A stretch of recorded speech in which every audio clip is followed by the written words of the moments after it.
கத்தருக்கு பயந்தா வழிகளில் நடக்கிறவன் இவன் எவனோ அவன் பாக்கியவன். உன் கைகளின் பிரயாசத்தை நீ சாப்பிடுவாய், உனக்கு பாக்கியமும் நன்மையும் உண்டாயிருக்கும். உன் மனைவியும் வீட்டோர்களில் கனி தரும் திராட்சை கொடியை போல் இருப்பார்கள். உன் பிள்ளைகள் உன் பந்தியில் சுற்றிலும் ஒலிவமர கன்றுகளை போல் இருப்பார்கள்.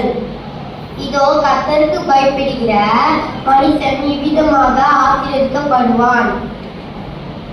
கர்த்தர் சீயோனிலிருந்து உன்னை ஆசீர்வதிப்பார்.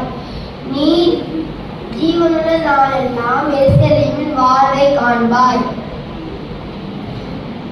நீ உன் பிள்ளைகளும் எருசலேமுக்கு உண்டான சமாதானத்தையும் காண்பாய்.